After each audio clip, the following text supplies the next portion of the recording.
Que va-t-il m'arriver après ma mort? Y a-t-il une vie après la mort? Vais-je me réincarner dans un autre corps? Irai-je au paradis ou en enfer? Ce sont les questions les plus courantes que les gens se posent lorsqu'ils pensent à la mort. Après tout, est-ce la fin de la vie ou juste le début? Une enquête menée par une chaîne de télévision américaine a montré qu'environ 80% de la population mondiale croit en la vie après la mort et que l'âme humaine est immortelle. Certains disent que lorsque le corps meurt, l'âme est libérée et dirigée vers le purgatoire, où elle paye pour ses péchés, jusqu'à ce qu'elle aille au paradis. D'autres croient qu'ils se réincarneront dans un autre corps et reviendront vivre sur terre, une fois de plus. Et il y a encore ceux qui croient qu'ils dormiront dans leur tombe jusqu'au retour du Christ. Quoi qu'il en soit, il y a beaucoup de confusion sur ce qui nous arrivera après la mort.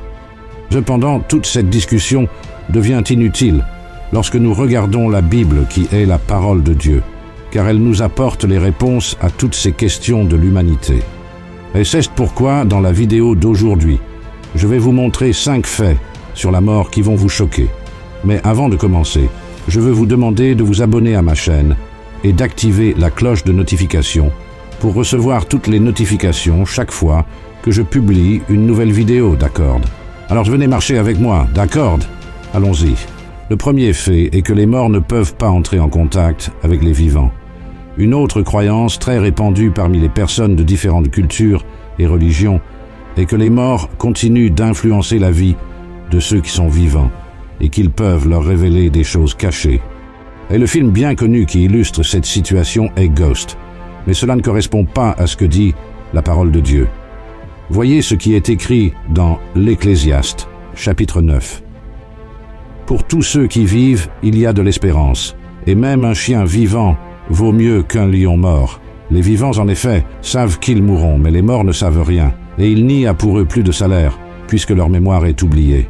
Et leur amour et leur haine et leur envie ont déjà péri, et ils n'auront plus jamais aucune part à tout ce qui se fait sous le soleil. Cela montre que ceux qui meurent n'ont plus aucune influence ici, sur Terre, et par conséquent, ne peuvent pas avoir accès aux vivants. Par conséquent, lorsque vous entendez une histoire selon laquelle une personne décédée a envoyé un message depuis l'au-delà à une personne vivante par l'intermédiaire d'une médium ou de tout autre type de messager, ne le croyez pas, car même si cela peut être réconfortant, ce n'est pas la personne qui transmet le message. La Bible dit que Satan se transforme même en ange de lumière pour tromper les gens et les éloigner des voies du Seigneur. De plus, Jésus a raconté la parabole de Lazare et de l'homme riche qui montre qu'il y a un grand fossé entre les vivants et les morts. Donc, nous ne pouvons pas accéder aux morts et ils ne peuvent pas avoir de contact avec nous. Le deuxième fait est qu'après la mort, notre esprit retourne à Dieu. Il n'est pas rare de voir des cas d'esprit, de personnes qui errent dans le monde, prenant soin des vivants ou simplement semant la terreur et la peur dans les films et les séries. Il est également courant de trouver des histoires dans des livres, et même dans des romans d'âmes qui se sont réincarnés dans d'autres corps pour continuer leur voyage sur Terre. Mais tout cela n'est qu'une illusion, car la Bible nous assure que lorsque nous mourrons, notre corps retournera à la poussière, comme c'était le cas au début, et notre esprit retournera à Dieu. Voyez ce qui est écrit. Avant que la poussière retourne à la terre comme elle y était, et que l'esprit retourne à Dieu qui l'a donné. Et quelque chose de très intéressant que vous devez savoir, c'est que lorsque Jésus reviendra, nous serons transformés et serons avec lui dans nos propres corps, où nous pourrons toucher les personnes que nous aimons, les reconnaître et même manger. Nous serons de vraies personnes, pas des esprits désincarnés errant autour. Cela est très clair dans Luc, chapitre 24. La Bible dit qu'après sa résurrection, Jésus est apparu parmi les disciples, et en l'entendant, ils furent surpris et pensèrent qu'ils voyaient un esprit. Mais Jésus a dit, « Mais il leur dit, pourquoi êtes-vous troublés, et pourquoi pareille pensée s'élève-t-elle dans vos cœurs? Voyez mes mains et mes pieds, c'est bien moi, touchez-moi et voyez, un esprit n'a ni chair ni os, comme vous voyez que j'ai. » Et en disant cela, il leur montra ses mains et ses pieds.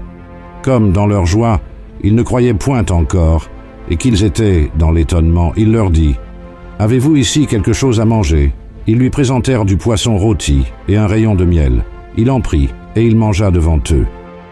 Le troisième fait est que lorsqu'un chrétien meurt, il va directement en présence de Jésus.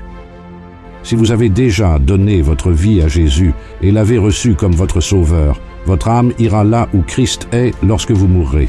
C'est ce que Christ a dit au voleur qui a été crucifié à côté de lui. Aujourd'hui, tu seras avec moi au paradis.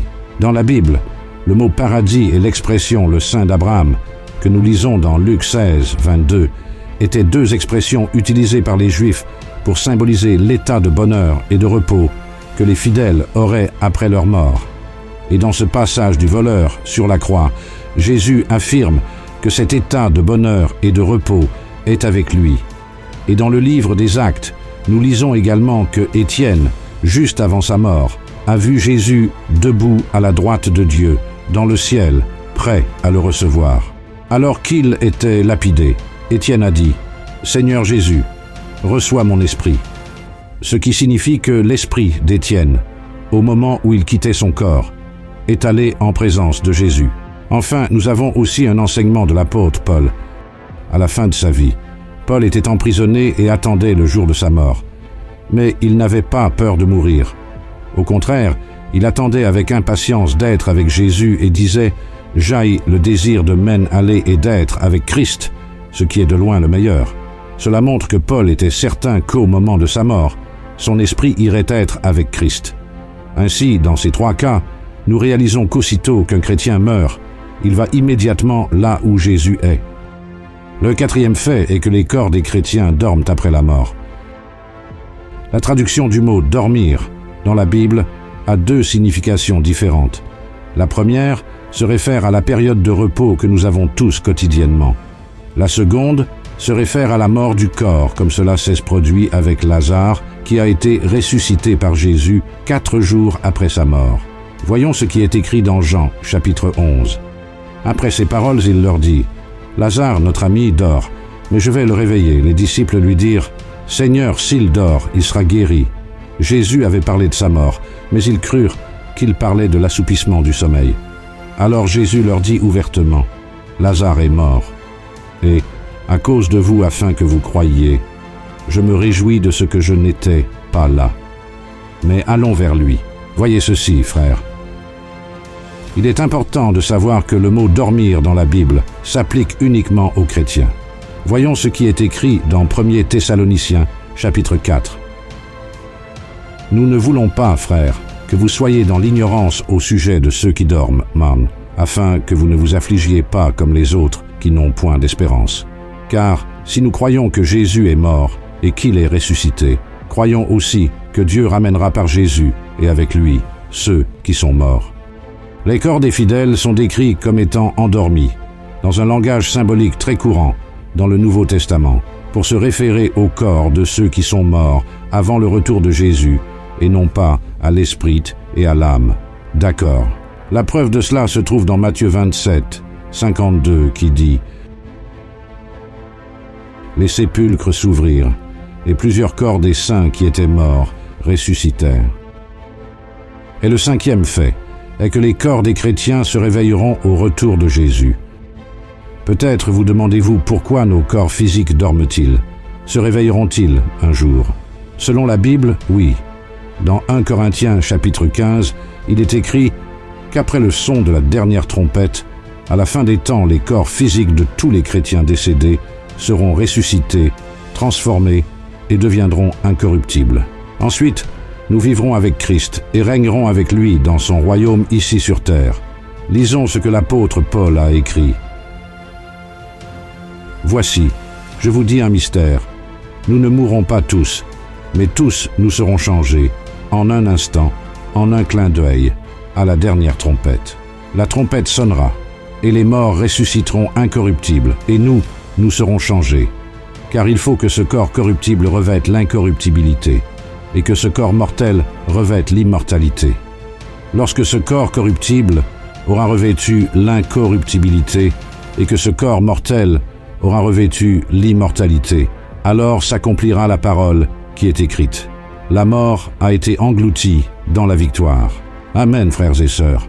Peu importe si votre corps a été enterré dans un cimetière, s'il a été incinéré et ses cendres dispersées, s'il a été dévoré par un animal ou simplement disparu. Lorsque la trompette sonnera, toutes les particules du corps se rassembleront et se présenteront au Seigneur. Une autre chose intéressante qui se produira à ce moment-là est que les corps ressuscités se retrouveront avec les corps de ceux qui étaient vivants lorsque Jésus reviendra, et nous aurons tous des corps glorifiés comme celui de Jésus. Donc, frères et sœurs, il est normal d'avoir des doutes et des peurs concernant la mort, et une grande partie de cela se produit parce que nous ne sommes pas sûrs de ce qui nous arrivera lorsque notre vie sur terre prendra fin. Mais la parole de Dieu est très claire et nous apporte un grand réconfort concernant ce moment que nous vivrons tous tôt ou tard. La mort, mes frères et sœurs, n'est pas la fin. Jésus est mort et est ressuscité afin que tous ceux qui croient en lui puissent avoir la vie éternelle, où il n'y aura plus de mort, de douleur ou de souffrance. Par conséquent, croyez à la promesse que Christ vous fait aujourd'hui. Je suis la résurrection et la vie. Celui qui croit en moi vivra quand même il serait mort, et quiconque vit et croit en moi ne mourra jamais. Crois-tu cela? Amen. Si vous avez aimé ce message, partagez-le avec vos amis et votre famille, et abonnez-vous à ma chaîne. Que Dieu vous bénisse, et à la prochaine vidéo.